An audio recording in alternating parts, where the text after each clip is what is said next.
Cypress కంట్రీలో మా friend work చేసే హోటల్ ఇది.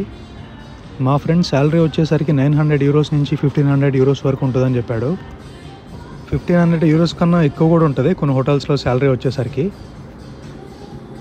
ఇంకా మన ప్లే చేసే రోల్స్ కానీ మన 3 star hotel, 5 star hotel, 7 star hotels పెట్టి కూడా మన శాలరీ అనేది డివైడ్ అయి ఉంటుంది. మన తెలుగు వాళ్ళు కూడా చాలామంది ఉన్నారు ఇక్కడ హోటల్స్లో కానీ, రెస్టారెంట్స్లో కానీ, కెఫేస్లో కానీ ఎక్కువ వర్క్ చేసేవాళ్ళు.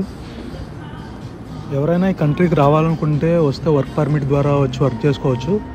ఇంకోటి ఏంటంటే చాలామంది మాస్టర్స్కి వచ్చి వర్క్ చేసే వాళ్ళు కూడా చాలామంది ఉంటారు ఇక్కడ. కొంచెం పెద్ద హోటల్లో వర్క్ చూసుకుంటే ఆల్మోస్ట్ 1,00,000-1,50,000 వరకు అయితే మనం సేవ్ చేసుకోవచ్చు ఇక్కడ.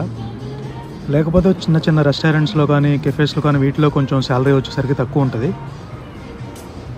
హోటల్ మేనేజ్మెంట్లో స్కిల్ ఉండి లేకపోతే ఇంట్రెస్ట్ ఉండి ఈ కంట్రీకి బెస్ట్ కంట్రీ అనే చెప్పుకోవచ్చు మనం ఎర్న్ చేసుకోవడానికి.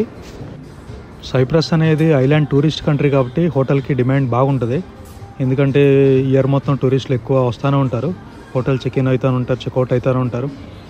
సో రెస్టారెంట్స్లో వీటిలో ఫుడ్ కూడా ఇక్కడ వర్క్స్ కూడా బాగానే ఉంటుంది. ఇంకా ముందు ఈ కంట్రీలో వర్క్ చేసుకోవడానికి ఏమేమి ఆపర్చునిటీస్ ఉన్నాయో చూద్దాం. So please subscribe to my YouTube channel సైప్రస్లో తెలుగుడు.